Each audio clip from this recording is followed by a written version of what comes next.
Hey guys, welcome to my Geek Rant. I'm going to be doing the Star Wars sampler for 2014. So if you guys didn't know, well, most of you guys know, the canon is being reset. They split it into two divisions, so it's canon and legends. Canon will be everything going forward, and also all the movies, the Clone Wars series, and all the novelizations that go with the movies. So now we have the main canon, which is going to be headed up by a Lucas or Disney story group, which everything is going to go through them now. So all the continuity, there's not going to be any like G canon, which was like the George Lucas canon, to like comic, I think it's like comic canon, TV show canon, and video game canon. There was like a bunch of like different tiers of canon. That's done. Everything is the same canon now. So there's 4 books that are coming out for that. It's going to be A New Dawn, which is going to be first, Tarkin second, and then it's going to be Heir to the Jedi, and then Lords of the Sith. And these are going to be the first books in this new overarching canon. So these materials are going to be just as canon as, say, like the movies or even the Clone Wars series that just came out. So what I'm going to do is I'm going to talk about the new books. They released the first chapters of each of the books, so I'm going to discuss what I liked about it, what I didn't like, but it's actually pretty good. So first, let's start with A New Dawn. So A New Dawn, that comes out that's the first book that's going to be released. It's going to be released on September 2nd of this year, 2014. It's a prequel book that's going to jettison into the Rebels series, which is kind of like the new Clone Wars series. It's going to be an animated 3D thing. The author is going to be John Miller. He did a lot of the Old Republic books before they reset the canon and all that. I don't know much about him. I didn't read any of his Old Republic books, but what I did read in the New Dawn sampler, I enjoyed. I think he's a really good writer. He does characters very well. I think he, of all the books or all the samples, I think he defined the characters very well. This book is going to be about Gorse, or at least the beginning of the book is about Gorse, which is this planet that is supplying a lot of materials to the Empire. Now, they don't explain what they're supplying for, but I feel like they're sort of insinuating the Death Star, like they're going to be giving weapons, or they're, amassing supplies for the Death Star. So the Empire is going to oversee all of this, and so we're introduced to this character named Rey Sloan. I'm not sure if I'm pronouncing that right, but I think it's Rey Sloan. She's a new captain, or she's an acting captain, because her current captain, I think, is stationed on the ground, and so she's heading up all of her crew. And then she has this other guy, this advisor, this guy named Demetrius Vidian, who is kind of like, he's a really interesting character. He's a human, like everybody in the Empire, as we know, like they're specious and they don't like anybody but humans. But Vidian is a cyborg. He's a human, but with a lot of mechanical implants on him. He has a fake mouth that has a vocalizer, and that vocalizer he got specifically so that it would insinuate morale in his crew, and he has enhanced hearing aids so he can hear a little better. He has like these weird eyes so he can see better as well. He has a bunch of like implants, so it's very interesting that they're doing that, especially for the Empire, because the Empire is very like strict human base. Rey Sloan seems pretty cool too. She seems like, while she's in the Empire and she's efficient and organized, like, the Empire is supposed to be, she seems kind of grounded. What happens in the sample is that there's a freighter that hits them. Like, they come out of hyperspace, they accidentally scrape a freighter, and so they eventually hail the freighter and they say, hey, what's your payload? Like, what are you doing here? And they say, oh, I forget that they're going to like the moon or something. They're going to somewhere to offload, but then they ask like, oh, how's the damages on your ship? And then when that happens, they say, oh, it might take like 2 months to repair. And then instantly Vidian's like, destroy that ship. And then and then everybody on the crew's like, what do you mean destroy it? And then he's like, yeah, destroy it. And so they blow it up. And then he like turns to Rey and goes like, you know what, I did that, right? And then Rey's like, because it takes 3 weeks to replace a freighter, and they said it's gonna take a few months to repair. And he's like, I'm glad you understand. And it's just like, wow, like the Empire is straight up ruthless, and they don't. That's what it is. It's about efficiency, which I think is kind of like an allusion to the Nazis, especially if you see the original trilogy. They seem like they're Nazis and stuff like that. But yeah, that's how it was. It was like efficiency was first and foremost, and that freighter was not being efficient, so they destroyed it and they're going to replace it. Though I think that's kind of evil, because I don't know why can't they just fire them? Why can't they say, okay, you're off the job, get out of here, instead of like blowing them up? But hey, that's what happens. Also, they have this new mantra throughout the book that they say, forget the old way, which is like, forget the way that we thought as the Republic, think about the new way. And that's kind of, that was the perfect representation right there of like, that's the new way, efficiency or die. So then we're introduced to Hera, which I think is her name. I think it's Hera or Hera, I'm not sure. Who's like the Twi'lek that's going to be in the new movie or the new Rebels TV show. And she's watching this from afar. She's like in her ship and she's cloaked so they can't see her. And she sees that, they blew him up and that's it. But she's there because she had a lot of contacts on that planet, on Gorse, and they all went silent. Like ever since the Empire came and Vidian and Rey came, all her contacts went silent except for one. So she's gonna go talk to that contact and see what's going on. And also I think she has something else to get on the planet. And whatever's gonna happen, she's eventually gonna meet this the new guy. I forget. I think his name is Rowan or something like that, who's gonna be in the new Rebels TV series. But I just really like the sampler. I'm interested in the book. I'm interested to see how this goes on and how it's gonna lead into the TV show. But definitely was not my favorite of all four of them. Okay, so the second book in the sampler is called Tarkin, which is gonna be released on November 4th of 2014. That one was. Tarkin's never been my favorite character, so I wasn't really interested in him. What I am interested in is the author, who is James Luceno, who wrote the whole, not the Dark Knight trilogy, the Dark Lord trilogy, which was, he wrote the tail end, the head and the tail end, which was Labyrinth of Evil, and then Dark Lord, Rise of Darth Vader, and then in between is Revenge of the Sith. So he wrote that whole trilogy, not the whole trilogy, but the tail end and the beginning of it. And he also wrote Darth Plagueis, so I'm sure you guys are all familiar with that book.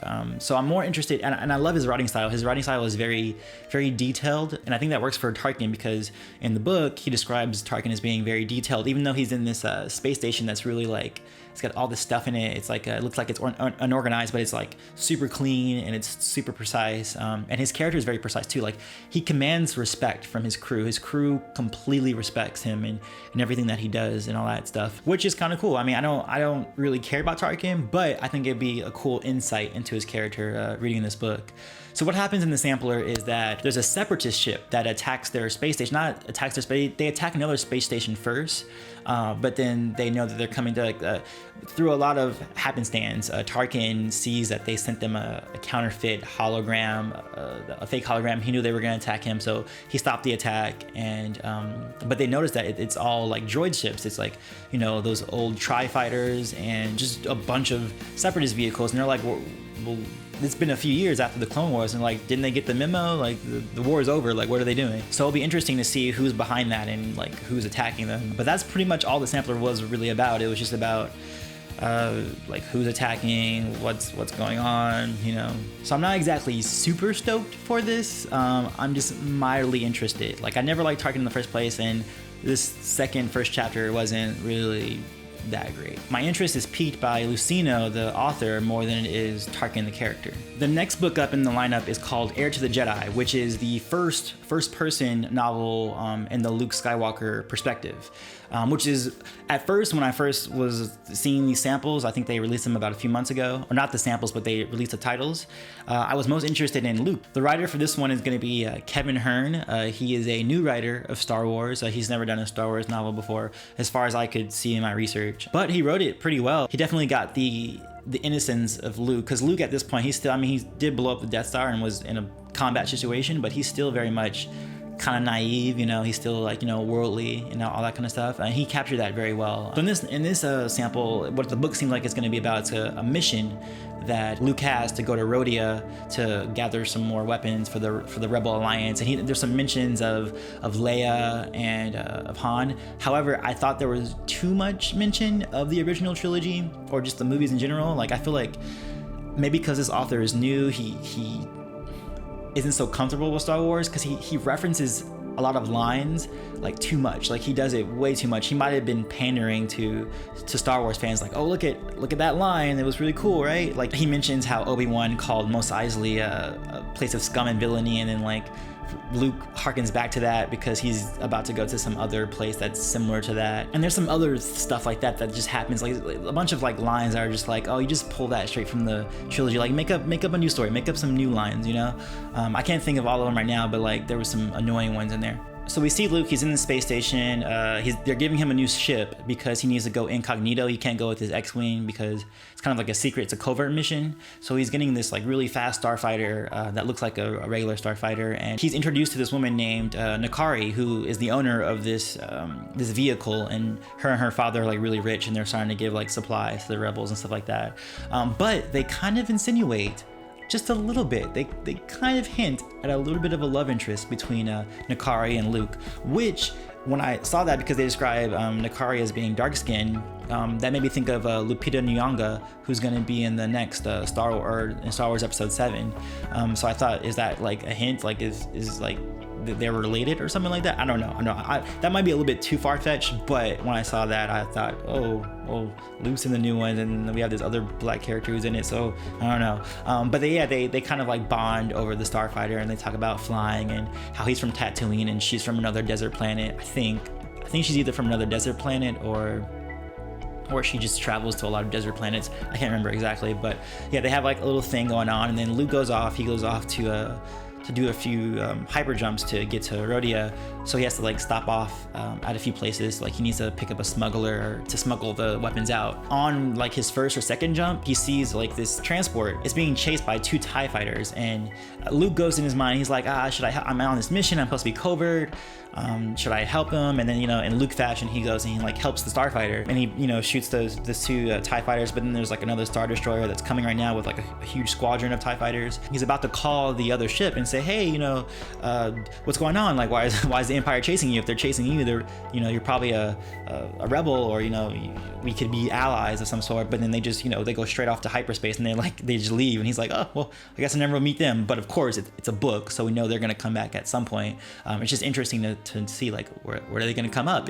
Was it a bad thing that he helped them? Like, I don't know. But this one probably had the second best teaser of all the books, because all the books like A New Dawn and Tarkin, they were okay with like saying like, oh, am I gonna read the whole book? They were okay, but they weren't perfect or anything like that. This one was cool because it's like, oh, I wonder what's gonna happen next. But yeah, I'm still extremely interested in this one in particular. I really want to get back into Luke, and I really want to see more of his journey. I mean, we see it through the movies, but there's a lot of chunks in between, Empire and Jedi, and then A New Hope to Empire. So it'd be good to see his hero's journey like a little bit more, especially because he does get very skilled between A New Hope and Empire without the training of Obi-Wan, which he does mention. He says, I don't know what to do, like there's no Obi-Wan, how am I going to train? So I think that's going to be really good. The last sampler was from Lords of the Sith, which is coming out in March 2015. It is a book about both Darth Vader and Darth Sidious. They're stuck on a planet, and they need to get out by way of their force powers. The author of this book is going to be Paul S. Kemp. He was the author of both Deceived and The Third Lesson short story. Both of those feature Darth Malgus, so having both of Darth Malgus and Darth Vader makes sense a little bit, which is actually a really good indication, because in the first paragraph or so, it describes how Darth Vader now accepts his suit, and how he has an ongoing lingering pain, he uses that pain for his hate and his strength. And he also has the same mentality of Darth Malgus, that the dark side, you need conflict to strengthen yourself, and he's gung-ho about that right now. He's all up in the dark side. Also, we're introduced to a band of rebels again. I kind of like that we're seeing a lot of rebels that are separate, because it kind of shows that they have to band together eventually to eventually destroy the first Death Star. But we're introduced to this guy named Cham. He's like the captain of this crew, and they had sent some people out to a mission to steal an Imperial starship. They come out of hyperspace because they're all freaking out. They're like, oh, they should have been back by now. And then they come out of hyperspace, and then they call them. They're like, oh, hey, we're glad you're back. And then they're like, no, you guys have to leave. You have to leave. Darth Vader is like right behind us. And then like, seriously, like there's a bunch of like not TIE fighters, but like V-wings that come out, and they're like attacking them. And then at one point, Darth Vader, he sets a course for the freighter, and he jumps out of his V-wing. He jumps out in the middle of space, like has his ship like crash into them to open up a hole in the middle of the freighter, and then he like just shoots himself there and like gets in and he like kills the first guy, and then like someone calls and says, are you there, are you there? And he's like, and like, you know, in his Darth Vader voice, he's like, I'm coming to get you next. I'm like, wow, that's how the chapter ended. So I'm like, I have to see like what this book's about. This one's definitely the one that's my most favorite, not only because it's plotted very well and it seems like it's going to be entertaining, but also the characters seem very interesting as well. So I had a best of both worlds. It had good characters like A New Dawn did, but also has a really good plot, kind of like Heir to the Jedi with Luke. But yeah, if I were to rank all of these together, I would say I'm most interested in Lords of the Sith, then Heir to the Jedi with Luke, then A New Dawn, which is the prequel to Rebels, and then last Tarkin. Now it's not like I don't like the Tarkin book or whatever. It's well written. I just am not so interested in his character, you know, at all. If you are not familiar with my channel, I also do a versus series, which I pit Star Wars characters, Harry Potter characters, Mass Effect, and most recently Avatar. I put characters in that universe and pit them together. I also do other stuff. I do like short films, and I also do Let's Plays now for video games. So if you guys want, I'll put the links at the end so you guys can see that. I'll put a link inside the description so you guys can read the samplers. It's on Kindle or any ebook that you can get your hands on. I recommend it. It's really good. I'm also going to be doing a review for A New Dawn when it comes out. It comes out September 2nd, but I'm going to be doing a review for it on September 8th. So yeah, just go ahead and look out for that. Peace, love, and may the Force be with you. Always.